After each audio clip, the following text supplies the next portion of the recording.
Now Byfield. Fiala, seam pass. Byfield shoots. He scores! What passing there.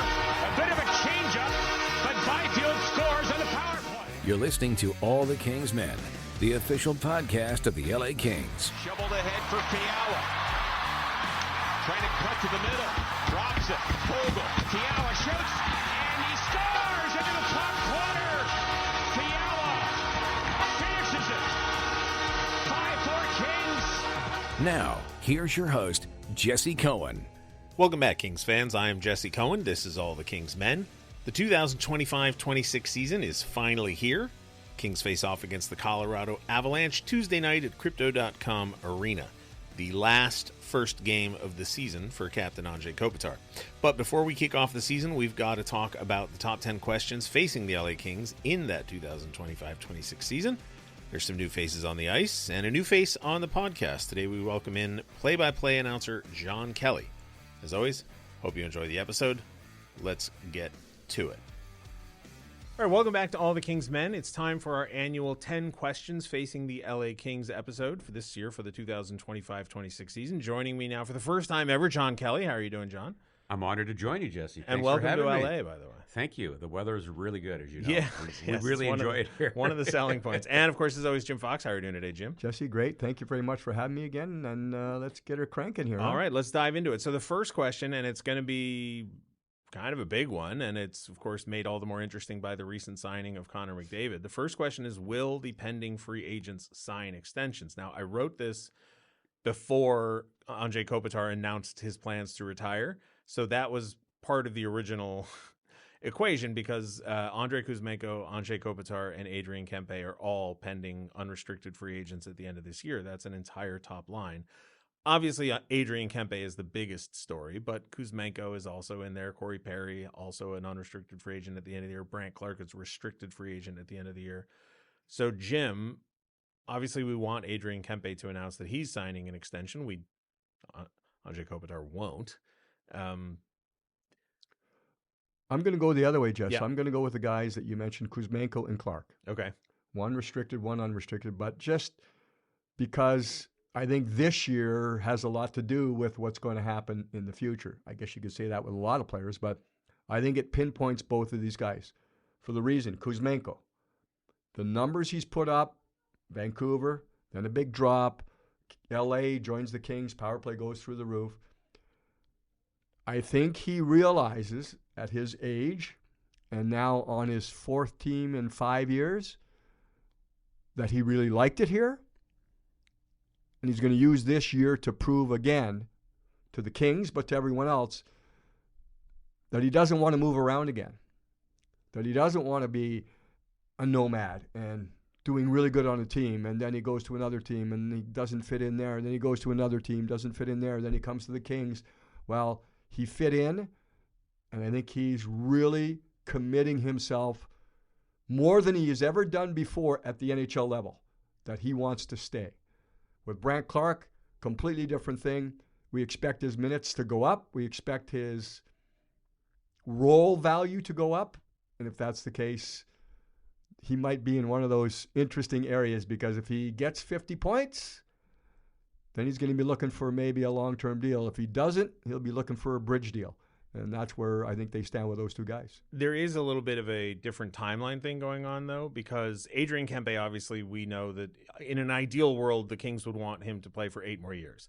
Andrei Kuzmenko, if he shows out and has a tremendous first half of the season, maybe you offer him an extension in February or something, because you don't necessarily want to let it get to, and this is a show me year, whereas Adrian Kempe, we know what you're dealing with. And Brandt Clark, they can qualify him, which then buys them all summer to negotiate, so he can't walk. But John, you've obviously been an NHL broadcaster for a number of years. Do you believe in the concept of a distraction? Because I think that's sort of the real question going on here, is with a player, whether it's Eichel or McDavid or Panarin or any of the guys that are in this final year of their contract, Adrian Kempe, does it become a distraction if the guy doesn't sign an extension as the year goes on? Yeah, I don't think it would with a person like Kempe in particular, really a veteran now who's one of the elite players on the Kings, but also in the NHL. So he won't let it be a distraction. And to me, obviously I'm very new here, but this is a very solid group here with great leadership. And as Luc Robitaille said a few weeks ago to us, is this team is built to win now. So, ideally you want to sign Kempe to a really long-term deal, but it takes two to tango. So, I haven't asked Adrian what his desires are, not that he would tell me or anyone else, but, fans always say, well, sign him, sign him, sign him. Well, it takes two to do a deal. So hopefully they can, because when you have a team like this with some veterans and some really good young players, you'd hate to lose a guy like him. And I'm not saying they're going to lose him, but he's a key component, obviously, of this hockey team. Yeah, drafted by the Kings. Right. So you go back. I'm just going to go back to Kuzmenko. I don't think people realize how important this year is to his career. Yeah. Yep. Like, we know what he can do. The rest of the NHL knows that he can be creative and productive. But can he be committed to a team? And I think he's shown that since he came to the Kings. And I think they're just looking for a little bit more of that. This isn't in the questions, but if we were to rank the top 5 X factors of the season, I think he's a 2, number 2, maybe 1B for me behind Fiala, and we'll get to that in a second. One final question or note on this before we move on to the next question. You said it takes 2 to tango. One thing I keep insisting that people remember is that when it comes to contract negotiations, it takes 2 to tango, the team and the player, but if you bring the agent in, now it's 3. If you bring their family in, now it's 4, maybe more. There's a lot of voices that have to be heard in these negotiations. The agent works for the player. Sure, but the agent also works for the agent. The agent works for the player. If the agent does something the player doesn't want him to do, it's the player's fault. But the agent can influence the player. The player is the determining factor. Sure. He is the one making the decision. The agent works for the player. Sure. And the other factor, as you guys know, is that, where is the bar now? Kaprizov signs for 17, and you're thinking, oh, McDavid's going to sign for 20. Well, guess what? Now he signs for 12.5. So obviously comparables are huge when it comes to this type of situation. So, Kempe, he's going to make a lot of money. Jack Eichel in Vegas is going to make a lot of money. So, is the bar raised or has it been lowered now with McDavid? I don't know. Those are issues for people a lot smarter than me, agents and presidents of hockey teams and stuff like that. But it is a rather interesting dynamic when you factor in Kaprizov's deal and now McDavid's. John, we talked about it on the air the other night. I think it's the most interesting issue now in the NHL. And now it becomes even more interesting about what you just said, 12.5. So way under, different circumstance, looking to win, looking to save money. But there's so many ways this can go. Exactly. And we don't have to dive into the intricacies of the CBA, but for anyone who does know what we're talking about, this is the final year that you can sign an 8-year extension. Correct. And that Next puts year, 7, right? Yeah, that puts a weird clock on, if they even want to. Isn't it McDavid, I think it's 2 days from now. That after that, you can no longer, the next year's CBA kicks in this year. it keeps based on getting that type of stuff. keeps getting changed. I keep hearing different now. Okay. I heard September 26th of next year. Who knows? Yeah. We're not going to get into that today. The next question on our list is, will the Kings get the same goaltending as last season? And obviously that's a question because last year Darcy Kemper came in, his first year back with the Kings, John, gave a Vezina level performance. It seems unreasonable to expect Vezina level performance from any goalie, even a goalie who has won the Vezina, just because it's a level of excellence that's hard to repeat. But if Darcy Kemper slips even a little, now they have Anton Forsberg, who could, if he improves over David Riddick's performance and Darcy Kemper is even close to what he was last year, the Kings should have excellent goaltending. I think they will. I think that a couple of things. Number one, Kemper isn't a kid. So sometimes goaltenders come up and they're a little bit inconsistent. They might break into the league and win 30 games and then have a little bit of a dip. I mean, he is 36 years old or something, right, Jim? So he's a veteran. And I think Forsberg is an upgrade from what they had here last year. I think the biggest thing to me in watching the Kings play the last few years and now watching them up close for training camp is this is a team that plays with great structure. I think they were second best in goals against last year. So when you play with great structure, and they've added some experience in Dumoulin and Ceci on defense, they have a bigger defense. The goaltenders aren't asked to save 40 shots every night. So they're in really good shape. Are his numbers going to be quite as good as last year? Will it be a Vezina finalist? I don't know. But I do know that the Kings protect the Hellas really well, and that's going to help any goaltender, but in particular, two good ones in Kemper and Forsberg. I would look for Darcy played a limited amount of games last year because he was hurt twice. Right. I would not be surprised if he ends up playing the same amount of games this year, only because they're going to have more confidence in Forsberg to play those other games. I think there was a point at the end of last season where the Kings would have liked to rest Darcy a little bit more, but they really felt that the home ice advantage was that important. And they wanted that second place. There was a time there, 10 games left, they almost still had a chance for first in the Pacific. But I think they can now use the goaltenders differently.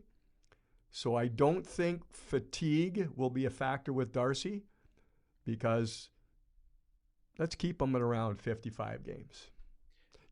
But last year, it was that number because he was hurt. He probably would have played more. But now with more confidence in the backup, I think he can keep him right about the same and still get more value and production on the games that Forsberg plays. And to John's point about not having to face 40 shots a night, over the last 4 years, the 4 years that the Kings made the playoffs, they're second overall in the league over those 4 years in shots against per game at 27.5. Like that, it's obvious. The Kings favor defense, particularly under Jim Miller, and that will help a goaltender, which brings us to our next question, which is, will Drew Doughty rebound from his injury last season? And that's obviously a question, Jim, because Drew Doughty, when healthy, is still Drew Doughty. And if he's not in the lineup, that's a loss of a Drew Doughty, even if you can have somebody fill in for him. We found out early this training camp that he had a second procedure done over the summer.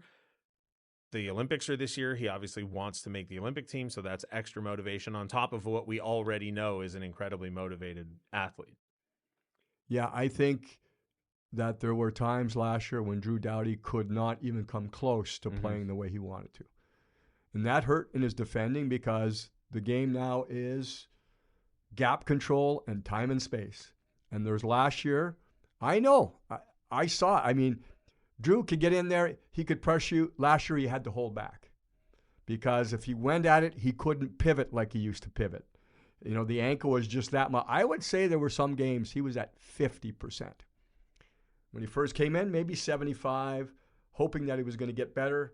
He got worse. This year, I noticed the footwork back, quickness there. So I'm expecting an effective Drew Doughty playing a normal style game that he likes to play, which is in the defensive zone, on top of you, take away time and space, gap control. And, is he going to be the Norris Trophy Drew Doughty? Probably not, but it'll be an upgrade from last year. I mean, that was almost 10 years ago. So yeah, who among us was who we were 10 years ago? None of us. Yeah. John, for me, the test of when Drew Doughty's back or not is when you can hear him screaming and laughing through the glass while you're watching practice. And I heard it the other day. So yeah, he to me is in the Chris Chelios mode, a guy that just loves the game of hockey. He's a hockey lifer. He's competitive. He was talking today at practice about they were asking him about how long he wants to play. He said, I'm going to play as long as I can, as long as my body holds up. The other thing he told me I thought was interesting, and again, obviously I wasn't here last year, but he breaks his ankle, and then he told me that he played only 3 games in 5 days, and then got added to the Four Nations roster of Canada, and oh, by the way, played great.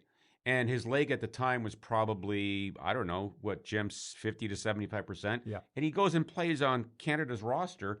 And as you said, the Olympics, he said, would mean the world to me to play in his third Olympics. So, a guy that to me that can play that effectively last year, at 75% and make Canada's Olympic team or 4 nations, that's pretty good. So he's a heck of a player, and he looks great skating, as Jim said, pivoting and all that stuff. He's a hockey savant. Yeah. We've talked about so he can get by at 75% because he knows exactly where to go. He knows exactly where the other team's going to attack. He knows all that. But back to 100% health or close to it will change everything.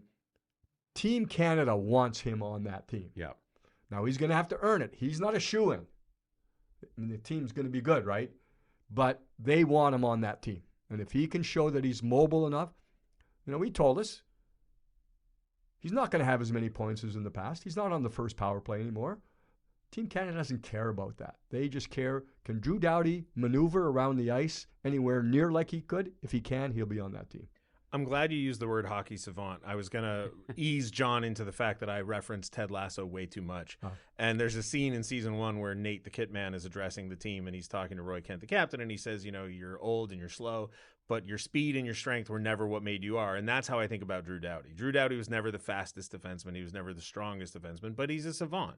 He goes out there and makes defensive plays that you see other players try to make that they just can't, whether it's breaking up a 2-on-1, sliding on his belly and getting a stick on the puck. I mean, he knows how to play defense. I keep referencing it, and I will. The first time I ever saw him, John, was right here. So we're at Toyota Sports Performance Center on the ice. It was first day of training camp. He entered the offensive zone, tried to make a play. It didn't work. Now he's kind of caught, right? He turns and skates right back to the left dot in his own zone, and guess where the other team's trying to attack? Right at that left dot. He got there without any issue whatsoever. He's not the fastest, but he knows exactly. He knew exactly. That was the first time I saw him, and then it clicked into me. He understands the game. Yeah. In an intuitive way, right? Like and the game's changed, as we know. Back in the 70s, the defensemen were stay-at-home, physical, block shots. Now, today, the game is so fast, and the top defensemen have got to skate. I mean, obviously, Cale Makar is a phenomenal skater, but even Doughty at his age is still a good skater. So I think the game has changed, and a player like that who is so smart is still very effective. Which is a perfect transition into the next question, which is really 2 questions in one, because I don't want to shine the spotlight too brightly on Brandt Clarke. But that's the intro to the questions is, will Brandt Clarke play top 4 minutes / what will the D-Corps time distribution be? And the reason I phrase it that way is that last year, I don't remember, Jim, if the phrase training wheels was actually used or if that's just what I started saying. But Joel Edmondson and Brandt Clarke were clearly paired together, and Joel Edmondson, because of the style of game he plays, his veteran status, was deemed the appropriate partner for Brandt Clarke's game. And you had Gavrikov and Spence, but then Doughty got hurt. Gavrikov moved up and became the de facto 1 RD for as long as Doughty was out. But now we have Dumoulin and Ceci. Edmondson played more minutes and more games last year than he had in his career. And John, you've got experience with Edmondson more than Jim and I do. It seems unlikely to me that at his age he will continue to get healthier. So then the question becomes, well, if he's not available on any given night, who is Brandt Clarke's partner? We know Brandt Clarke's going to be playing, or we suspect Brandt Clarke is going to be playing second power play minutes with Drew Doughty, 2 right-handed shots on a power play. So the question really becomes, what's to become of Brandt Clarke and the rest of the blue line? They gave him a chance last year to chew a little bit more. Mm-hmm. And as he progressed, and Jim Hiller talked about it, early in the season, the game's a little bit more wide open. And he produced, right? He got points. He was in the lineup. Then you get to the December, January, and the league tightens up. And then Brandt was kind of caught. Oh, I can't really do the same types of things. So his ice time pulled back a little bit. Then we see him in the playoffs where he scored a couple goals and he's joining the attack. I think he will be top 4 minutes. Again, the numbers he's put up for limited ice time, right? Second best in the NHL last year for defensemen that played under 17 minutes. 4th best for under 20 minutes. Like, his numbers were really good. I think the biggest change will be when Brandt Clarke doesn't have to play with a stay-at-home defenseman as his partner. When that happens, we'll know that he's arrived. I'm hesitating because Taves playing with Makar, right? Taves is a number 2. He could be a number 1 on a lot of teams. Yeah. But so when they play Makar, they don't play Makar with a stay-at-home guy. Taves can join too. Do we have that personnel right now? Maybe not.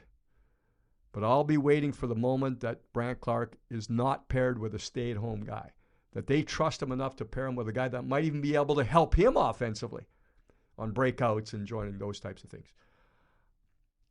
I'm a huge Brandt Clarke fan. I think people have heard me before. I really, coach has to have the reins on him. I want the reins to come off, but somewhere in between will be good with me. And the other thing is that if the Kings continue to use 5 forwards on the power play, and as you know, Jim and Jesse, early on, teams tend to get a lot of power plays. The standard is set by the officials. So let's just say, hypothetically, in the first 2 months of the season, the Kings average 5 power plays a game, and the top power play unit stays on the ice for 60 to 90 seconds. Well, then Clark's ice time's not going to get really over 20 minutes, I don't think. So that's number one. The other thing is they have such a veteran group that I think they're comfortable throwing out any group at any time. And Clarke is still 23 years old. And I know that the Hall of Famer Al McInnes, who I got to know in St. Louis, he feels that really until you hit that 300 or 400 game mark as a defenseman, you're never really on solid footing in terms of, every night and the confidence. It just takes that much time to be a real solid everyday player that, not that he can't be trusted, but it's a hard, to me, aside from goaltenders, and they're unique, playing defense in the NHL in today's game, because if you go like that, you get a penalty. It's really hard. It's really hard. The game is so fast. So my point is, obviously, he's still a young guy. He'll get his ice time, but it's going to depend on, obviously, other factors. And it's not going to be on the penalty kill. Right. So Jim Hiller was asked the other day, do you trust him? He said, yes, I trust him, but there's other guys that are better equipped at this point to play more. The one thing that holds Brandt back a little bit, especially in power play situations to me, and that's something that I think he can work on, is his shot. His shot is not something that, he throws a lot of wrist shots in, which is, it gets it down to the point of, the front of the net. But a lot of teams front now, and you can block a wrist shot. You can knock it off to the corner. You can, so if he can improve, and again, we saw it with Byfield last year. I thought Quentin really spent a lot of time committed to work on his shot, and it got better. Got better to the point where he was scoring goals based on shots, not by moves and not by position, not by strength, by shooting.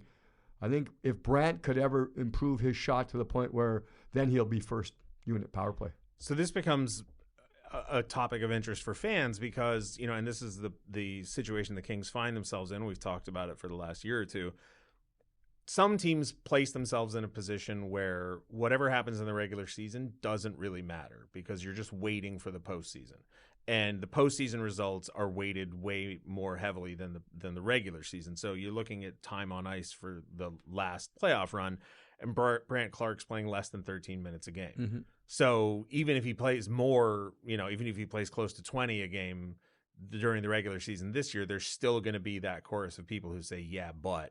And that's, and then the additions of Dumoulin and Ceci and the rhetoric that's come from the coaching staff and the players about the importance of being able to play 4 lines and 3 pairs implies and calls back to last playoff run where the team didn't play 4 lines or 3 pairs. And so that just complicates things. Is Dumoulin considered less of a stay-at-home guy than Eddie Edmondson? I would think so. I would think so too. So I'll be interested to see how much Clarke plays with Dumoulin this year. Yeah. That'll be the start of what I'm talking, or you're playing him with not an exclusive shutdown guy. Mm-hmm.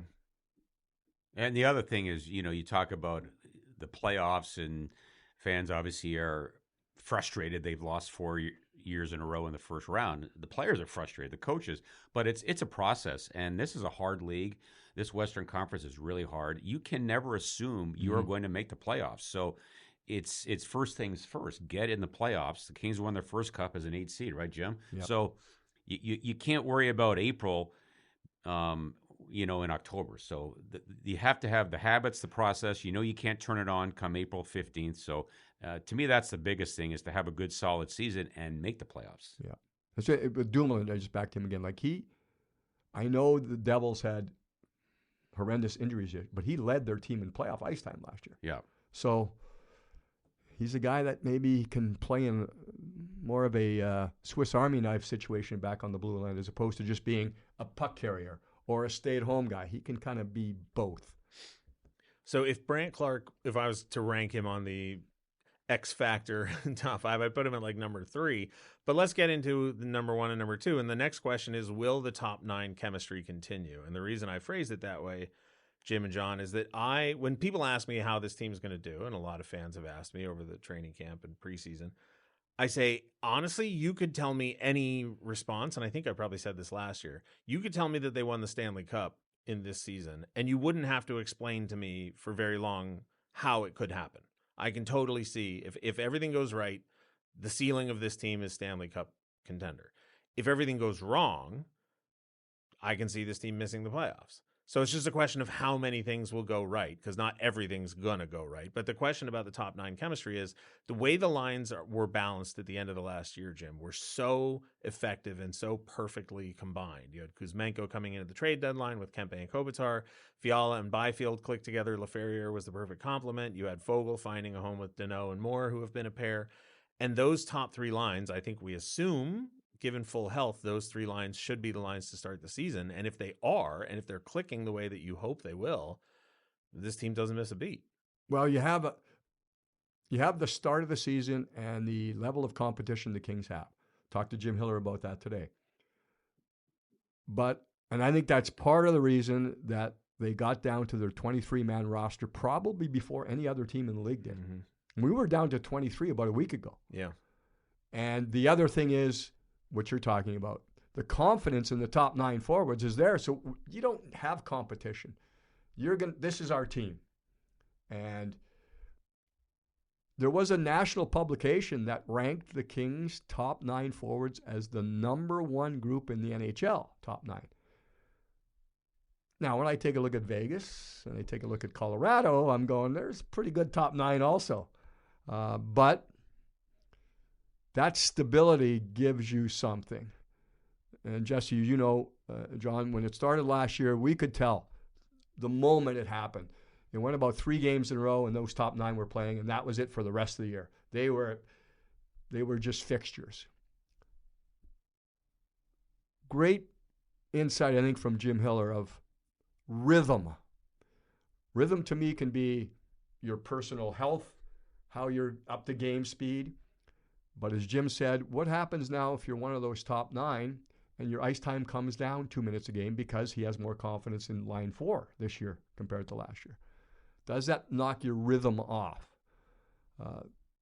But I still think he's going to put a heavy workload on the top 9. My question, and it's why I listed numbers 1 and 2 on my top 5 X factors. The real question for me is Kuzmenko. We have a real small sample size with him on the team. And I would very much love for the chemistry between those 3 players to continue, but I just don't know because all we saw was, 30-something games. And then Fiala with Byfield and Laferriere. Fiala ended the previous season with Deneau and Moore and looked fantastic, and that line looked fantastic. And I thought last season, okay, well, that's the line. But it wasn't. They started the season with Fiala, Byfield, and Fogle, I think.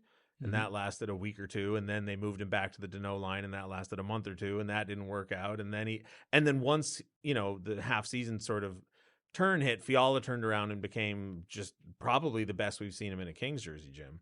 But the question, John, is then if the season starts out and any of the 3 lines stumble at all, where does Jim Hiller put the priority on? We knew what Todd McClellan's opinion was. You don't break 3 lines to fix 1.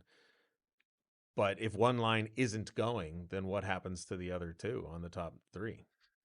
Well, in my experience, coaches like pairs. Mm-hmm. So you're going to see pairs maybe shift. And it's unrealistic to think that from game 1 to game 82, you're going to have the same 12 forwards. Sure. Obviously, you're going to have injuries and players are going to slump and things like that. Or you lose 2 games in a row, you want to shake things up. To me, the biggest thing that I've seen, I like 2 things about this team coming into the season is that they have that stability coming from last year. No changes really up front. Malott was really good in camp. So I love that stability. I think it's going to be advantageous coming out of the gates because some teams don't have that stability. So you're going to win some games because of that continuity. And the fourth line has been really good. I mean, I thought Armia was maybe the best player, one of the best players on the ice against the Ducks the other day. So I think when you have that continuity and then you have more size on the back end and you have what should be a good fourth line, it's a solid hockey team. So that's what I've seen from my limited time here. Yeah, if I were to break up anything, maybe people on the top line, I would move Kempe off the top line and keep Kuzmenko and Kopitar. And then you have Laferriere. He's the other guy. When you need to help some other line, like when Laffy got demoted last year from Kopitar and Kempe, it wasn't a demotion. He was brought on to help that other line, and he stabilized Byfield and Fiala. And then I think Fogle the same way. So I think Fogle, Kempe, and Laferriere are the guys that you move around if you need to change up the Kempe. And you'll see it, John. Jim Hiller, he'll do it in the midst of a game. Usually the next game it's back to normal, so to speak. But during any one given game, he can go with a billion different combinations, and the players know that, and they like it, and everyone says continuity. But he's able to, Jim talked to us today about it again. Because of that stability he feels he has there, it's something that he doesn't have to. Last year they were doing system work still, right? At this point, he was coming in. They really tweaked some systems from the previous year. The 1-3-1 was changed, and it came. So this year he has less of that to worry about, and hopefully that'll be part of the start you're talking about, where the Kings can be stable early and win some games early because of that. And you mentioned moving players around, and sometimes fans get a little bit uneasy about that and maybe unhappy with it. But in my experience, all coaches do it, because what can a coach do when the team is flat? I mean, you can't bench three guys. You got to play your players. Really, the only advantage he has is to mix up the lines and things like that. So to me, all coaches do it, and if Jim does it a lot, then I'm sure that will continue when things aren't going well. I'll tell you, when you're a player and things aren't going well, you don't want to stay with the same guys. No, you want to you want to move. And right. You'll always say, "Oh, it's nice to know the tendencies of my line mates," and that's true. Right. But 82 games. Yeah. Mix it up.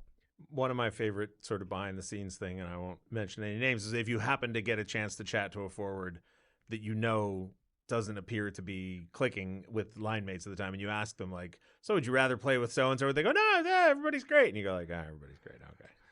But full well. That brings us to our next question, which is, will the fourth line be trusted and contribute? And this was written before Corey Perry was injured, and so there was a Corey Perry, Yoel Armia situation where you go okay, these are veterans. We know exactly what we're looking at. Now we've got Malott, or actually in the preseason so far, we haven't actually seen Malott, Turcotte, and Armia, or Malott, Hellenius, and Armia, whoever it is. We saw Armia bumped up to one line to replace Laferriere, and we saw, so I don't even remember what it was the other one, but it was Turcotte, Hellenius, and Armia on the fourth line, I think. But, we've had a whole bunch of those different. But I mean, so the question just becomes, since the focus was obviously to bring in depth, to give Jim Hiller more depth to lean on, will the depth be leaned on?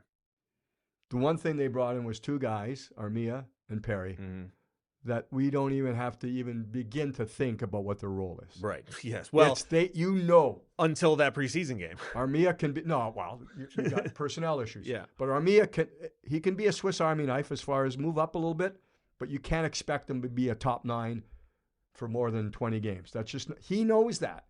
And then with Corey Perry, there's one thing: get to the net. That's what he's going to do. He's going to get to the net. He's not going to dangle. He's just going to get to the net. And that's what I like about the additions. They're not fighting for some new lease on life. They know exactly what they do. The Kings know exactly what they did, and that's all they want to see from them. Yeah, and to me, all four have had really good camps. I've been really impressed with all four quote-unquote fourth liners, and we haven't seen Perry, of course. Yeah. He gets hurt in the pre-skates. So that's number one. they're going to have a good fourth line, whatever mix they have. And then come playoff time, it's going to be really important that they're effective, because in today's game, wear down the opponent. Some of these playoff series, as you guys know, are wickedly hard, and you need the size and you need the energy of a fourth line. So I'm excited by what the prospects are for those guys, the 4 or 5 guys that are quote-unquote fourth liners. Jim, I like the way you talked about Perry and Armia, because I've been telling people that Armia is maybe the first capital R, capital P role player that the Kings have had in a while, where you look at him and you go, okay, he is going to be a bottom 6 penalty killer, although we'll get to this in a second. He hasn't killed any penalties yet in the preseason. I just look at it as fit. Mm-hmm. The Kings, when they scoured the free agent market and the guys that they felt they could sign for, the salaries they did, fit. I think Florida might be the best example of that. Now they're winning Stanley. It's a different level than the Kings. They bring in Mikkola back on the blue line, and all of a sudden he's a fit. Yeah. Well, he was struggling with all these friends. That's all I'm trying to imply there, is that these guys are not expected to be anything other than what they've done for the last 10 years. Just keep doing it. Not more, just more of the same. And the Kings had a lot of intel on Armia, because Mark Bergevin, who's advisor to Kenny Holland, is that right, Jim? Yes. Mark Bergevin had Armia in Montreal. I was talking to Mark today, and so they know what this player can do. And it always helps when you have someone in your staff or coaches or maybe players that know another player. So he's not coming into and they don't know what they're getting from this guy. I hope he doesn't take this. He's a poor man's Lehkonen from Colorado. Arttia Lehkonen. So he can play up, right? He plays up top 6. Right. On a team that's as talented as it. But I think he's kind of a poor man, and I hope that's not too much. Where he can show you that every once in a while, and wherever he plays, his line mates love him, because he takes care of some of the stuff. He's a big guy. Yeah, well, I was going to say, he's also 6'3". Yeah. He's a big man. So that's what you're trying. Summer of 2024, the focus was obviously on adding uncomfortable type play. Mm-hmm. This summer, it seemed like size was the key word. Like, they added 4 guys who were not small. Mm-hmm. So that brings us to the next question, which is, how will the special teams perform? And I was just sort of looking it up here. I remembered the power play being a lot better once they got Kuzmenko, and it was, but I remember it being better in the league. From the trade deadline on, only 14th in the league, but 23.9%, which was a huge step up from earlier in the season, which is what's important. And the team was, I think, 2nd overall in goals for after the trade deadline, and 1st in goals against. So that's 2nd. Yeah. Now, that's not specialty teams. No, that's but it's all strength, yeah. That would surprise a lot of people. Yeah. 2nd best. So there was and let's face it was Kuzmenko. Yep. And where's his biggest impact? On the power play. So now you get a full year of that. The one thing I absolutely love about him is this. When he has the puck on the power play, there's a lot of guys that stand and they're looking for the perfect pass. He might be in the same area, but he's not standing. Yeah. That puck is being stick handled. His feet are moving, even if it's only So now the penalty killers have to change their stick position, and when you get that movement, lanes open up. The other night, preseason, but he passed the puck through a player. That's hard to do. When you pass through a guy, that means the guy has a chance to knock it down, get a tick on it, and all of a sudden they clear it down and you're starting all over again.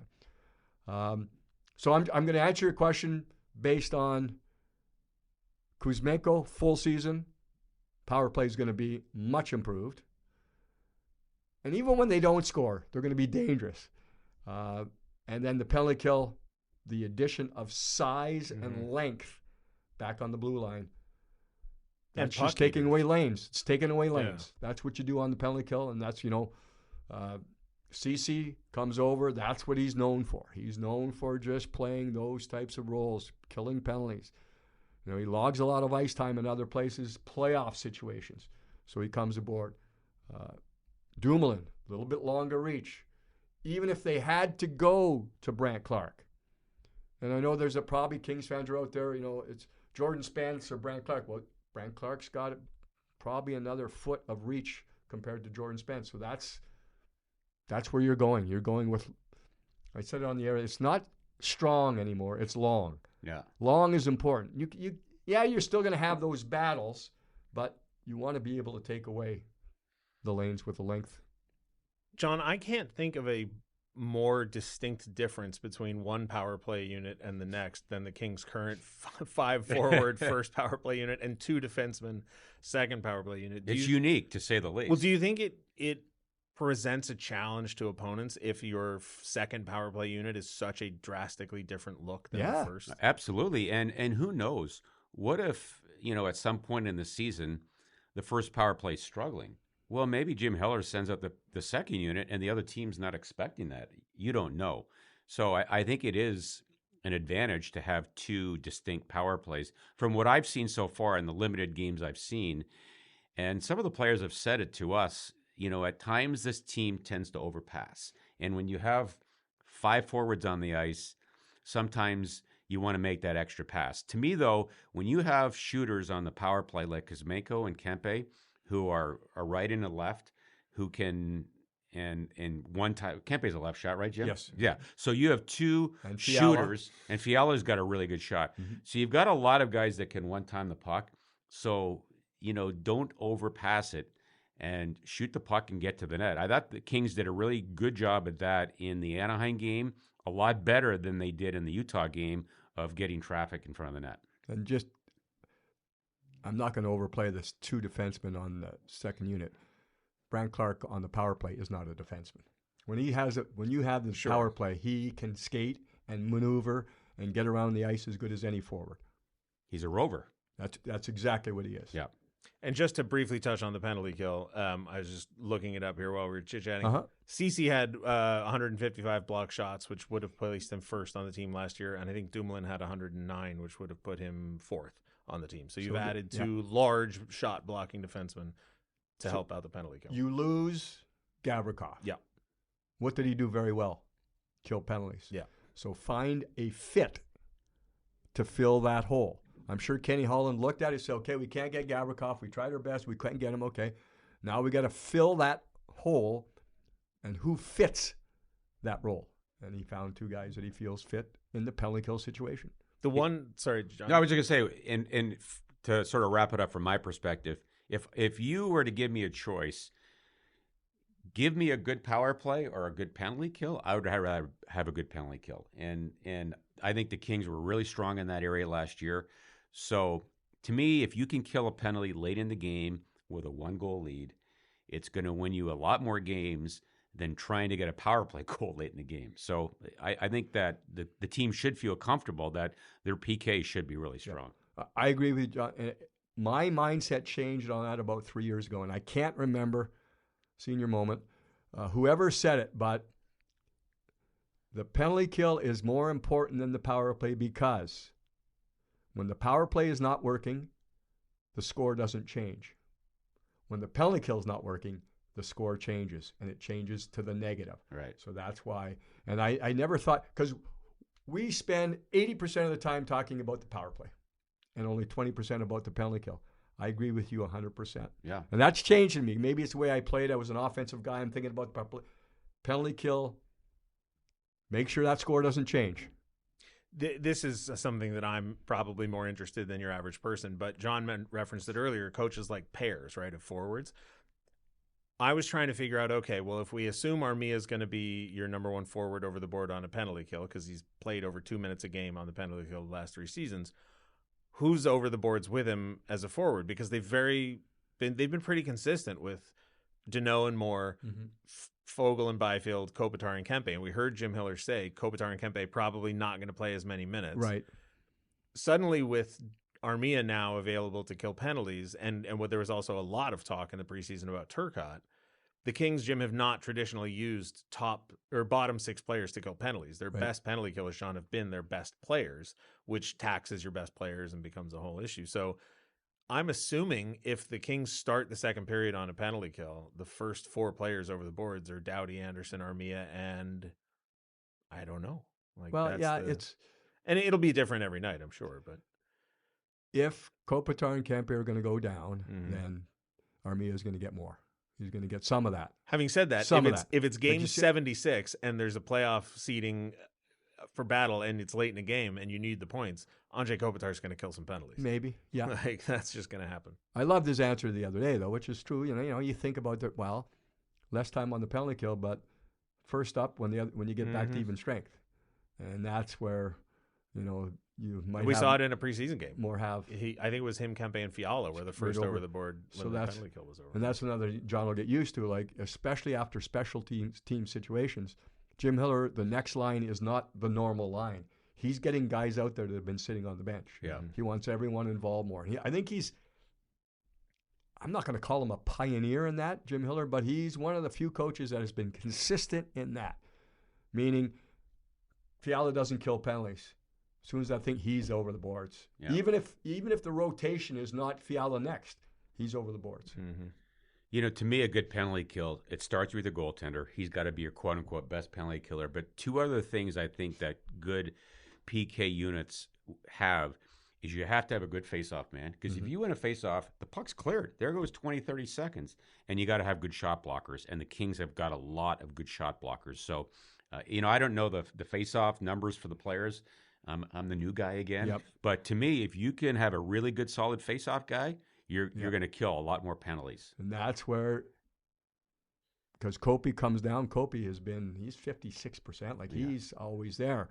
And I think that was one of the biggest differences in the playoffs against Edmonton. They won those face-offs on the power play.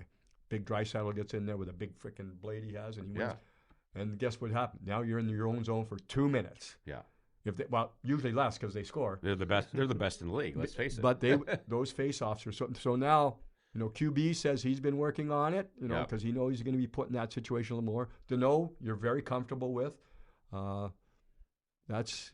There has been some talk about Laferriere. Maybe if he's put into it because he's a righty versus the lefties that they have. So I loved he brought that up. It's probably the area that Byfield has to take the biggest step forward. Maybe, yes.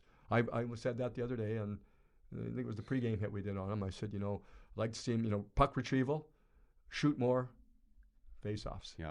That's where and I'm so glad you brought that up because it's been years now since the rule has changed where you start every power play in the office. So that gives them even more chance, right? And teams can pick the side of the ice they want to take the face-off. Yep. So face-offs are more important now than they ever have been in the game. Yep. This is purely for me, and I've been asking a bunch of people this question. In a penalty kill situation with 2 forwards and 2 defensemen, and this is a simple yes or no question, is either of the forwards a center or are they both just penalty killers? Usually one is. But I don't mean are you placing a center? I mean, would you call one of the two? Would you say they're playing center or is it just? I'd say every coach wants a centerman out there. All right. But do you mean after the face-off? Yeah. No, after the face-off, they're just penalty killers. They're protecting a territory. Right. Position. Yeah. An area. Yeah. All right. Next question is a lot less serious than the previous ones. And it just came up to me because when Andrei Kopitar announced that he's planning to retire at the end of the season, I can't remember the last time that the Kings had a player. Well, they've never had a player of his stature and his legacy, for lack of a better word, with the organization. But they certainly never had one that announced their retirement at the beginning of the season. Luke Robitaille talked about the fact that the decision came much later. Dustin Brown announced his at the end of the season. So the question is, will anybody besides Andrei Kopitar wear the captain's C this season? And I mean, assuming he plays 82 games, the answer is no.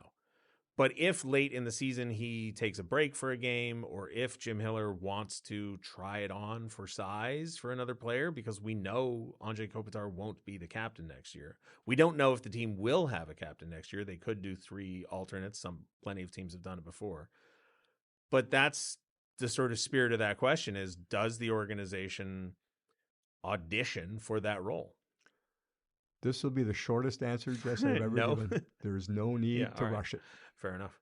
My answer is no, no, and no. All to me, out of respect for Kopitar, and captains obviously miss games for whatever reason during the course of the year, you don't put a C on. You just don't put another C on a player. The other thing is, as Jim knows as a former player, the players in the room know who the leaders are. You don't need a C or an A on your jersey, so you don't need to take a C and put it somewhere else for that reason. And also, out of respect to Anže, he is just one of the best leaders of his era. So you don't do that, to me. Great story, and Kuzmenko kind of told it last year when he joined the Kings. And he's Mr. iPad, and he gets there and he's talking about all this stuff going on. And I guess he went on the ice and he made this play, and they got back to the locker room, and Kopi doesn't say much. Kuzmenko said, "I just looked up. He looked at me, and I knew I could not do that again. Do not do that again." You just knew. No words had to be exchanged. Just a little bit of glance across the room. Right.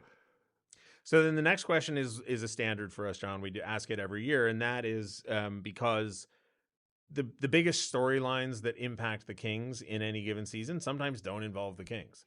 So the question is, what's going to happen with the rest of the Pacific? If Connor McDavid had not signed his extension that he did earlier today when we're recording, that would have been a huge story for Edmonton and could have potentially, changed the course of the Pacific Division. Eichel still remains unsigned. Vancouver remains a mystery. Some years they're good, some years they're bad. Calgary, surprised last year, but weren't good enough to return to the playoffs. So the question is, Jim, what happens to the rest of the Pacific? Well, unfortunately, the team down the road is better. Yeah. So those points are not going to be as easy, and I think we did pretty good against them last year, Anaheim. So I looked at their top 9, much better than it's been. And a veteran coach. Winning. I mean, I'm hoping, and we talked about the other night, I'm hoping that, that first 25 games, it takes them a while to get into a new system, and maybe that costs them some points early. Who knows? San Jose, better, but I think they're Calgary had 96 points last year. They missed play a tiebreaker, don't forget. I don't think they're going to be as good. No. I think they're going to take a step back. So if there are points up for grabs, Anaheim's going to grab a few more of those points. I think Calgary's going to give a few more of those points back. Agree with you 100%, Jess. Vancouver, I still can't figure it out. If Peterson is not playing like he did his first couple of years, then they're in trouble. But, I just look at Vegas. Ouch. I think they're the standard right now looking in. I'm making the assumption that Edmonton's roster is not as good as it was last year. I made that assumption last year, and look what happened. Yeah, so they find a way, right? They find a way, but I still think the Kings finished above them last year. I still think that's possible because they've lost some depth. Where are those? I think Minnesota is going to be a little bit better. We're talking so. The way my mind thinks, guarantee me a wild card right now, I take it. Yeah. So I don't remember who I was speaking to. I was on somebody else's show. I think we can be better. I'm not saying I think we can win the division. I'm just looking around going, John, you talked about get in. Get in. In. I think that the Kings and the Oilers and the Golden Knights are a cut above the other teams in the Pacific. Now anything can happen. But, you mentioned Anaheim, and I think they will be better. I think they had 80 points last year.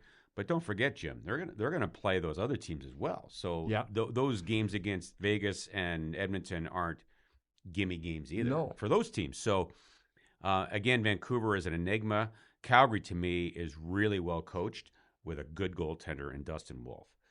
I think they'll be right there at the end. Whether they can, get in the top 3, I doubt it. But I think they're going to fight for playoff spots. Yeah. But to me, those 3 teams we mentioned are a cut above the other teams in the division. The older I get, the less I like the word "should." But somebody asked me, and I don't remember who. Apologies, but the Kings should finish in the top 3. I think so. Yeah, they should. But having said that, looking at the standings, the Kings had 105, Edmonton had 101, the Flames had 96. That sounds like a wide gap. It's not. Until you realize that every game is worth 2 points. Mm-hmm. So 4 games go different ways across those 3 teams. And suddenly it's you're looking at a different equation. And to Jim's point, John, last year with 10 games left, I genuinely thought the Kings could finish first We in the were there. division. We were yeah, right there. I mean, you know. they were like, what, 3 points in 4 games out of it or something? It was close. I was thinking less about that because I just have a respect for the roster in Vegas. Mm-hmm. So Now, they have lost Petrangelo for the year. That's the a year. huge loss for that team. Yeah. But they got Marner. So they'll make up for it in a Right. different way, right? But I'm just, and I know Kings fans don't care about this, but I agree with you about Ryan Huska in Calgary. If there's a coach that has a presence about him when you talk to him in the morning, you assume that whatever he's saying, the players take back and execute. They try to execute. I think he does a heck of a job there. Yeah. Just to focus on Vegas again, Mitch Marner, and here's this word again, should combine really well with their roster and should make them better. But we've seen tons of times across every sport a star player go to a new team that should work, and for whatever reason, it just doesn't. Well, look what happened in Nashville last year. Yeah. Right? They get Stamkos and Marchessault, and they have a terrible season. So, but they're a way better team than Nashville. That's not even close, but I know what you're saying. You never know. That's why they play the games. I think Marner is a play driver. He has Stamkos been. isn't. Stamkos is a shooter at this stage of his career. So I think for Marner, he drives plays. He creates. He makes it happen. So I don't expect a lot of drop-off from him. If he drops off as far as point production totals, it's because he's going to mold into the team concept that they're looking for. So final question, just to drag us kicking and screaming back to the Kings. As I said earlier, if everything were to go right, I can absolutely see a season where this team wins the Stanley Cup. But as we know, Jim, everything doesn't always go right. So the question, in fact, everything never goes right. Something's going to happen. Someone's going to get an injury. You're going to go on a losing streak, whatever it is. So what things absolutely have to go right in order for the Kings to make the playoffs? And I knew that one was going to be asked. Mm-hmm. It's a lot of different areas, but I'm going to try to, I think the best way for me to answer that, what are my biggest concerns? Mm-hmm. And you're asking what has to go right. So what can't go wrong is how we're approaching it. Maybe that's just the way it works here. Sure. There's not a lot going on in here, but when it does, it's kind of... I'm looking at the goaltending and anywhere close to the same numbers. And there's no reason that shouldn't be the case. Because I remember last year when we got back, I never took more abuse from fans. And we had our prediction of who's going to win the trophies at the end of the year. It was probably like 3 or 4 games left in the year. So Vezina Trophy. Right. So I said, we all know who's going to win it. But I think Darcy Kemper should. And I knew Hellebuck. We all knew that. But, I got this black. Everyone, Kemper. And I was so glad because, again, the GMs vote for the Vezina. And I've talked to a few GMs, and they say they base it on if I needed a goalie to win 1 game for me, And Darcy was so stable last year. He was our most consistent player. So even though it's a concern, why should it be? It shouldn't be. He was our most consistent player last year. I just think it always goes there. When things go wrong and you don't know why, it's because of goaltending.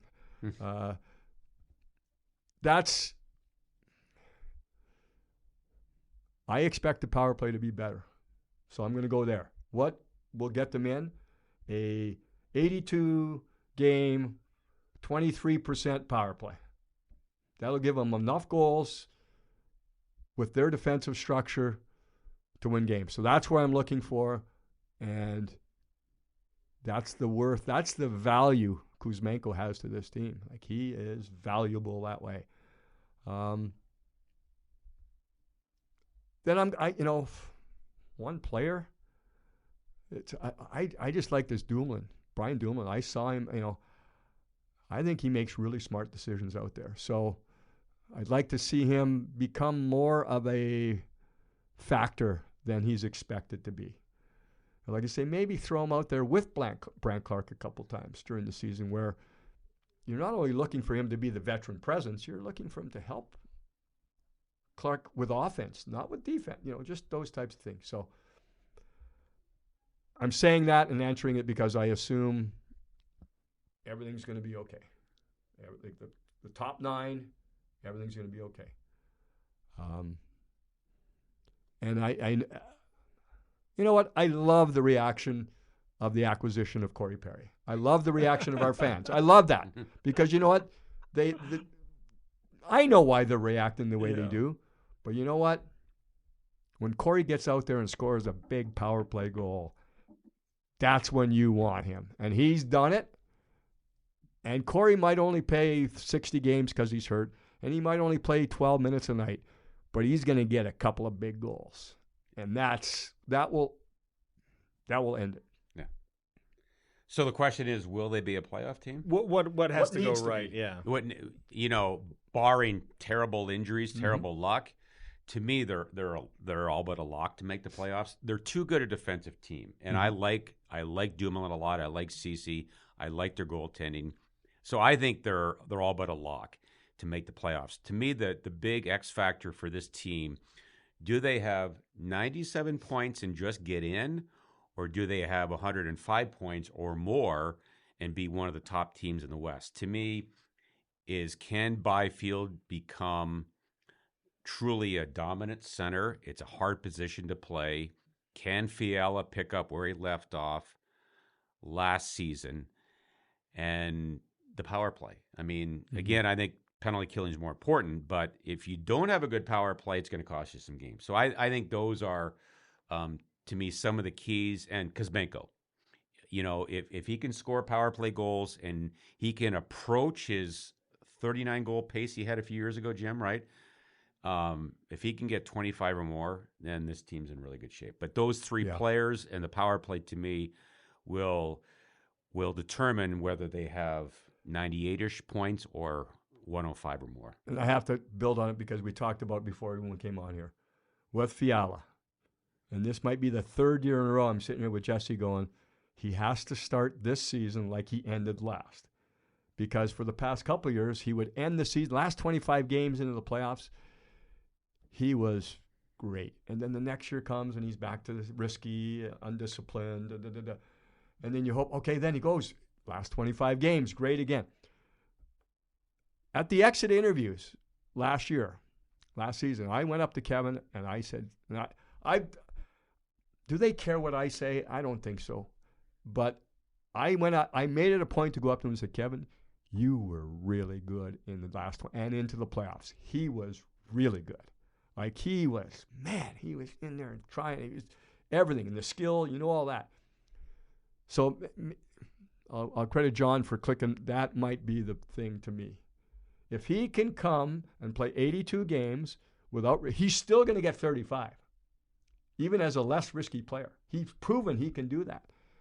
If he does that, Kings are a lock for the playoffs and fight. I think it's important for the Kings more than other teams. Like Vegas, they don't care.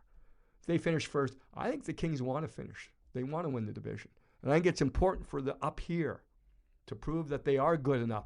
I think it's more important to the Kings to finish higher than other teams who are just saying, when we get in, we'll make I think it's important. Yeah, Vegas is a team that can just turn it on. Yeah. They're that good. And they are. But I think it's important. Like, my biggest concern is when there's a down point to this season, and there will be, right? Will the memories of the way the playoff series ended against Edmonton start entering their mind? Will they start thinking, are we good enough? And I think they are. I think they've proven they are. 4 years in a row, right? The best 4 years the Kings have ever had, regular season. And I'm glad they're at the stage now where everyone's looking at the playoffs. I'm glad that's the way they are. That, regular season doesn't. But I do think mentally it's important for this group to finish high in the Pacific Division. All of that is why, for me, Kevin Fiala is the X factor of this season. Because if he comes in and plays the way he was at the end of last season, it takes so much pressure off of everything else. Because if you have that line playing well, if he's playing well, then Byfield's playing well. If he and Byfield are both playing well, then Laferriere is playing well. If that line is playing more minutes than Kopitar's line, less pressure, less minutes, less wear and tear on that line. If he's not, do you break the lines up? Are you jumbling your top three? Are you messing with the balance that was so perfectly put together at the end of the season? Not only the risk went down, but his discipline improved. Yeah. He did not take a bad penalty for the last He took penalties, but none of these retaliation, none of these frustration ones. He was really focused. And